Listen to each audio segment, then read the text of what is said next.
Hello students, welcome back to this third session on fiber to fabric. In the previous two sessions we had studied about basic revision of fibers, types of fibers, woolen fibers and the procedure of obtaining fiber from the source of obtaining wool. Now in this video we shall learn about silk fibers. So what are silk fibers? Silk fibers are also known as animal fibers. Why?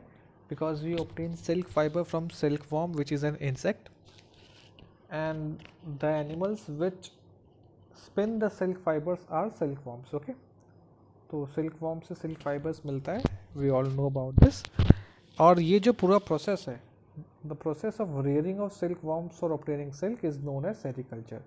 मतलब जो पूरा process जिसमें हम silk worms को grow करते हैं और वहाँ से लेकर इंडस्ट्री तक जब हम उनसे सिल्क निकालते हैं, इस पूरे प्रोसेस को हम सेरिकल्चर कहते हैं. Now since we obtain silk from silk worms, so it is very important to study about silk moth. ठीक है, so life history of silk moth. Silk moth means silk insect or butterfly from which we shall be obtaining silk. Okay, so first process, सबसे पहले क्या होता है, the female silk moth, एक mail silk moth होता है butterfly और एक फीमेल सिल्क मॉथ होते हैं. They mate with each other. First of all ये आपस में मीटिंग करेंगे. ठीक है, और मीटिंग करने के बाद क्या होगा, आपकी फीमेल सिल्क मॉथ जो है वो एग्स ले करेगी. ठीक है, और उन एग्स में से लावे हैच करेंगे, लावास. ठीक है, लावे जिनको हम कैटरपिलर्स बोलते हैं या फिर सिल्क वॉर्म्स बोलते हैं. ठीक है, and these caterpillars will keep on eating. They will keep on eating from day one itself, and as they eat they will grow in size and reach into next stage which is known as pupa. ठीक है, basically क्या होता है, जब caterpillar hatch होकर बाहर आता है तो वो लीव्स पे खाना स्टार्ट करता है. ठीक है, बेसिकली मलबरी लीव्स जो भी लीव्स पे खाना स्टार्ट करता है. This is a caterpillar. If you see, अगर मैं बेसिक डायग्राम बनाऊं कैटरपिलर का, this is a caterpillar. Segmented body होती है कैटरपिलर की. ठीक है, और ये जब हैच होता है तो ये first of all it starts feeding, और खाना का एक टाइम ऐसा आएगा कि वो खाना खाना बंद कर देगा. और ठीक है, और वो साथ साथ बॉडी से प्रोटीन सिक्रीट करता है सिल्क फाइबर्स की फॉर्म में. बॉडी से प्रोटीन सिक्रीट करता है, वो अपनी हेड को मूव करता है, एक बार इस तरफ फिर इस तरफ फिर इस, from this side to this side, sideways move करेगा. ऐसे मूव करता है कि इसका एट शेप बने, ऊपर से लेकर नीचे तक पूरा हेड को. ठीक है, so caterpillar first weaves a net to hold itself. ये एक नेट बनाता है अपने लिए, अपने आप को उस प्लांट, किसी प्लांट पे होल्ड करने के लिए. ठीक है, और वो नेट बनता रहता है.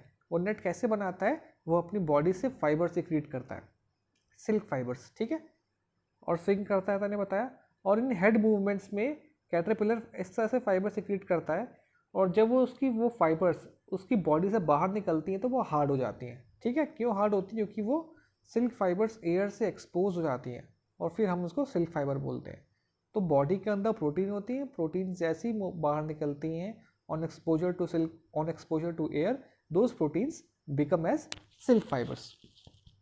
ठीक है, और ऐसे धीरे धीरे, बहुत स्लो प्रोसेस होता है, धीरे धीरे फाइबर कैटरपिलर अपनी बॉडी से प्रोटीन सिक्रीट करता रहता है.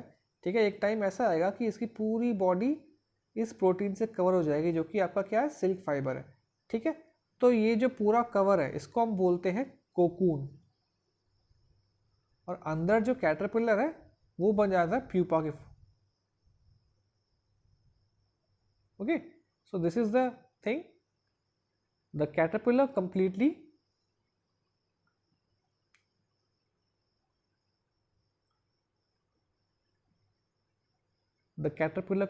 covers itself by silk fibers and turns into pupa, and this covering is known as cocoon. और कुकून के अंदर आपका जो प्यूपा है वो वहाँ भी ग्रो करने लगता है, और एक टाइम बाद हम क्या करते हैं, उस कोकून को निकाल लेते हैं, क्योंकि कोकून से फिर हमको सिल्क मॉथ मिल जाएगा, और सिल्क मॉथ से फिर से एक बटरफ्लाई आ जाएगी. लेकिन हमको सिल्क फाइबर चाहिए तो हम क्या करेंगे, उस कोकून को बाहर निकाल के उसको वार्म करेंगे। उसको नॉर्मली हम बॉयल करते हैं या स्टीम करते हैं और फिर उस कोकून से हम सिल्क फाइबर्स एक्सट्रैक्ट करते हैं। ठीक है, तो वही लिखा हुआ है, the pupa continues to develop inside the cocoon and silk yarn thread से हम इकट्ठा करेंगे, बहुत सारा जब थ्रेड इकट्ठा हो जाएगा उसको हम यार्न बोलेंगे, is obtain from the cocoon of silk moth. ठीक है, तो जो कोकून था उसके मॉथ से हम निकालते हैं, बॉयल करेंगे तो धीरे धीरे ना बॉयल करने के बाद हम उसके फाइबर्स निकालते रहेंगे। ठीक है, और हमें डिफरेंट टेक्सचर्स, मतलब उनकी थिकनेस कितने स्मूथ हैं और कितने शाइनी है, इस तरह के सिल्क वॉर्म्स निकलेंगे। और वो डिपेंड करता है कि कौन सा सिल्क मॉथ है जो इंसेक्ट है उस कोकून के अंदर। ठीक है, ये कुछ कॉमन टाइप ऑफ सिल्क मिलते हैं हमको अलग अलग मॉथ से, टसर सिल्क, मूगा सिल्क, कोसा सिल्क, मलबरी सिल्क, एरी सिल्क। मलबरी सिल्क तब होता है जब आपका कैटरपिलर मलबरी ट्री के लीव्स को खाता है। एक मलबरी ट्री होता है, उसके लीव्स, मलबरी लीव्स को जब कैटरपिलर फीड करते हैं उसको मलबरी सिल्क बोलते हैं।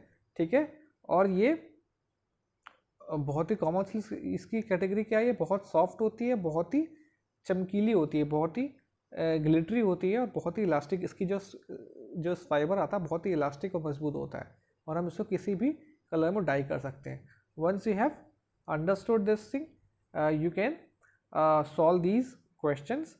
सिल्क फाइबर्स हमें कहाँ से मिलते हैं, फिर आपको सेरीकल्चर डिफाइन करना है और आपको एक प्रोसेस में लगाना है। पहले क्या आता है, पहले एक्स आता है, एक्स से कैटरपिलर मिलता है, कैटरपिलर से पीपा, फिर पीपा से हम सिल्क एक्सट्रैक्ट करते हैं।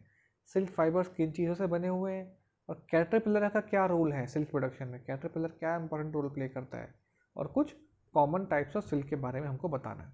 Thank you for watching.